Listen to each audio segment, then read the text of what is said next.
Hey first graders, Miss Dorsey again. Welcome back to reading. This week we have a different book, and the title of our book is called One Tiny Turtle. The author of our book this week is Nicola Davis, and it's illustrated by Jane Chapman. So what's different about our books this week is these are going to be nonfiction books, and we're going to be focusing on the author, Nicola Davis. So this story is about one tiny turtle. And when we have nonfiction texts, we're going to be learning about a specific topic. So in this book, we are going to be learning about the loggerhead sea turtles. And we're going to learn about the sea turtles' transition from egg all the way to adulthood within this book.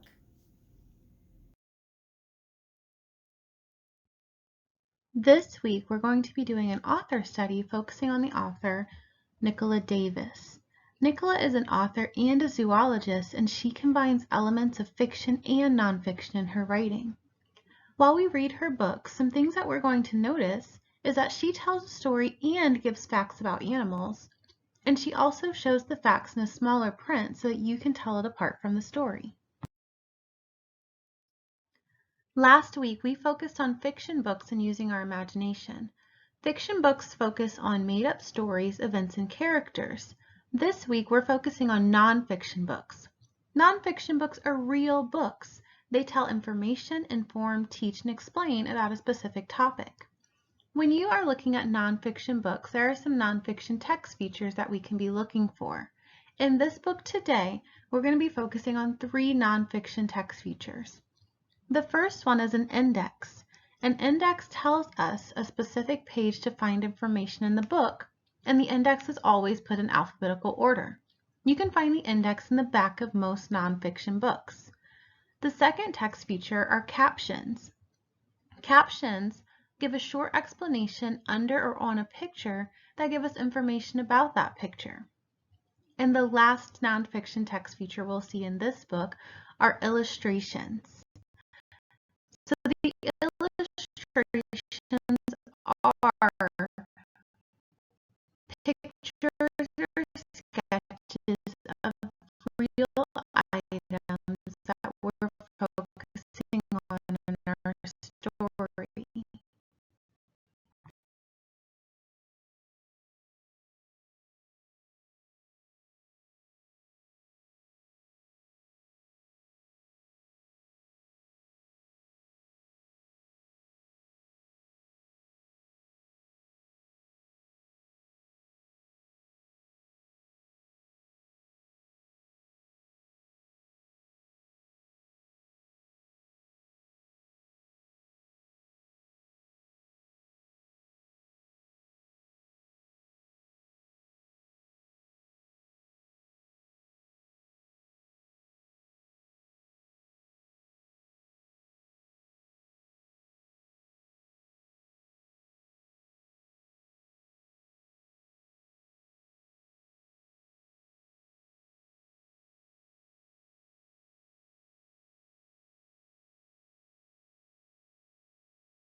About turtles.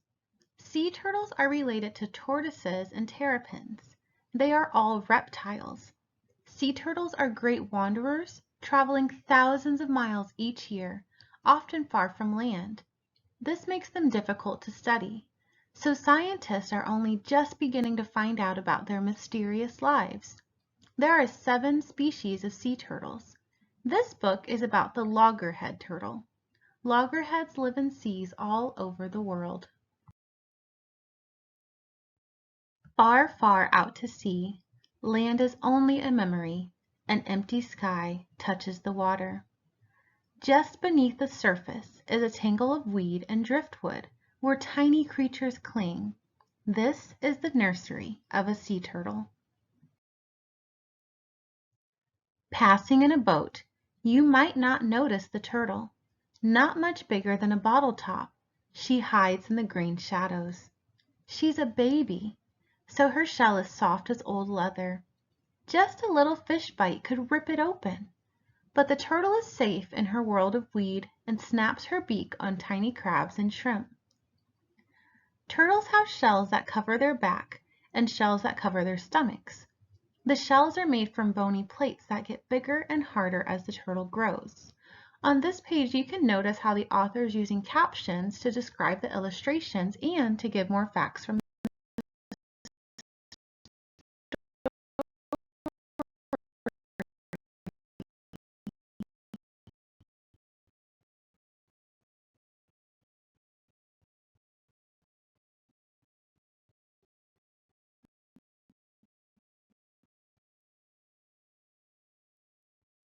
the turtle swims around, flapping her long front flippers like wings.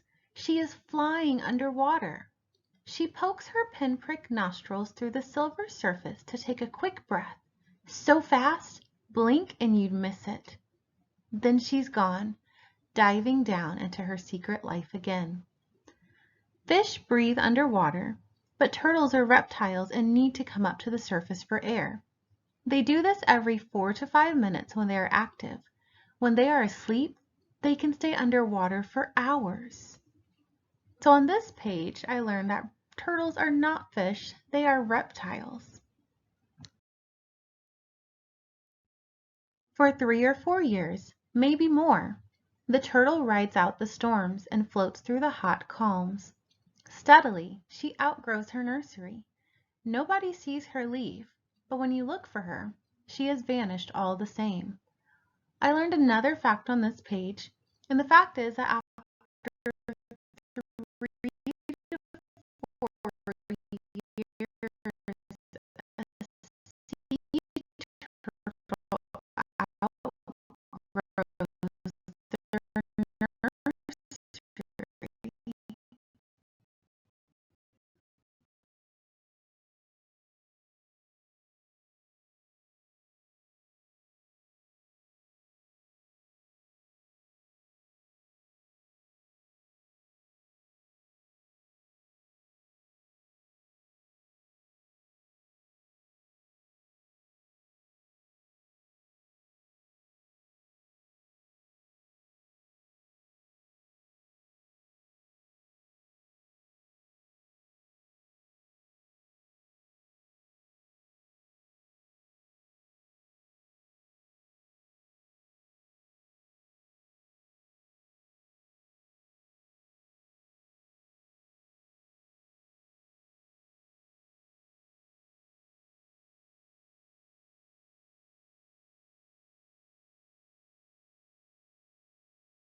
A year or two later, she turns up close to land, bigger than a dinner plate now.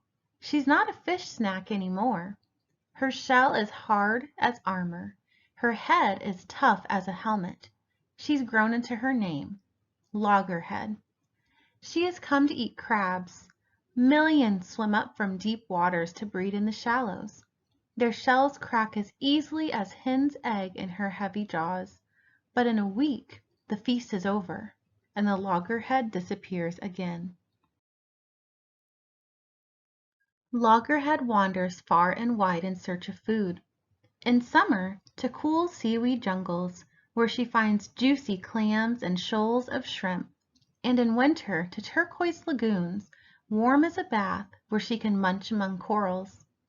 Loggerhead may travel thousands of miles, but she leaves no trace or track for you to follow. Only good luck will catch you a glimpse of her. For 30 years you might not find her. Then one summer night she arrives on the beach where she was born. She's found her way here, sensing north and south like a compass needle, feeling the current and the warmth of the waves. She remembers the taste of the water here and the sound of the surf. Male turtles wait just off the nesting beaches. They mate with the females. Then the females come ashore to lay eggs. Loggerhead has grown in her wandering years. She's big as a barrel now. Floating in the sea, she weighs nothing. But on land, she's heavier than a man. So every flipper step is a struggle, and her eyes stream with salty tears, which help keep them free of sand. Coming ashore is very risky for sea turtles.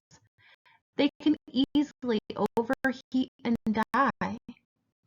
So they only nest at night or in cool weather. Then they get back to the sea as soon as possible.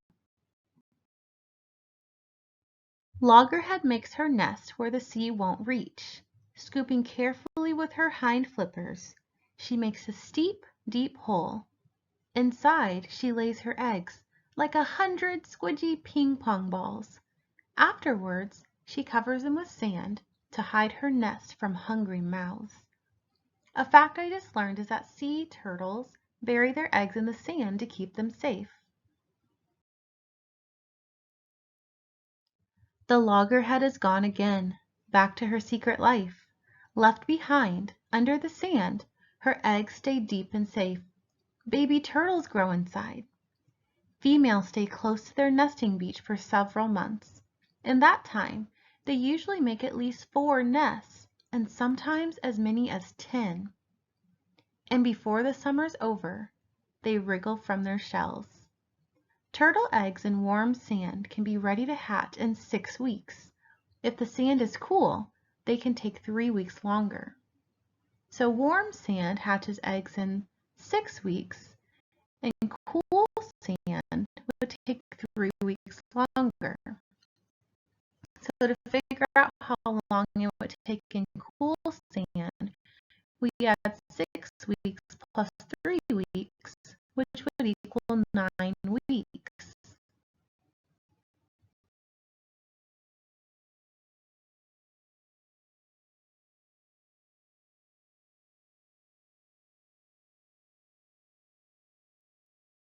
Above them on the beach, 100 eyes watch on the lookout for a meal, so the hatchlings wait until night.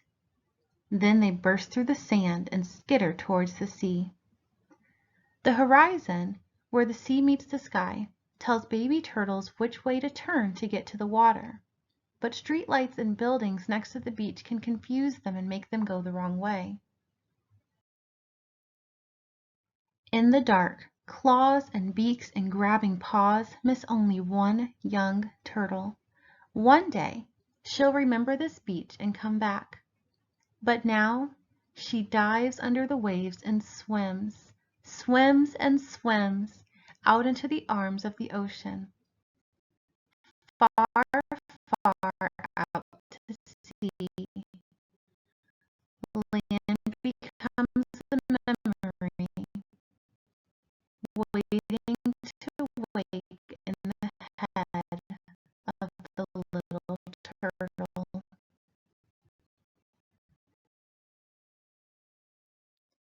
On the last page of our book, we see our last nonfiction text feature, the index. At the bottom it says, look up these pages to find out about all of these turtle things. Don't forget to look at both kinds of word, this kind and this kind. If we were looking to find a specific topic, we're going to look in ABC order. If I'm trying to find the word beach, I know B comes at the beginning of the alphabet. The first word is beach on the index. I can find things talking about the beach on pages 18, 19, 24, and 28.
Okay, so I learned a ton of information about loggerhead sea turtles in this book. In our book, One Tiny Turtle, remember it's nonfiction, so we were able to learn a lot of different facts about sea turtles and their life cycle. Something I really loved is how this book started at the beginning of a life, and then we were able to see the whole cycle continue. So one fact that I remember from this story is that turtles are actually reptiles and not fish. Even though they live underwater, they still need to breathe. So you have some assignments to get done for yourself. The first thing you're going to do is in Google Classroom, go in and finish the One Tiny Turtle assignment. The next thing I'd like you to do is click on the link for the flip grid, and you're going to draw your own sea turtle. So I've done my own right here. So I drew a sea turtle. After you've drawn your sea turtle using the video tutorial, I want you to write one fact that you learned from the book. You can write it at the top, at the bottom. You can add more details to your illustration to make it look more realistic. You can also go back to the video and see what kind of illustrations that were used in the book as well. After you've drawn your picture and written your fact, I want you to go on Flipgrid and show us your picture, read us your fact, and then share with your classmates what you learned about sea turtles from our book.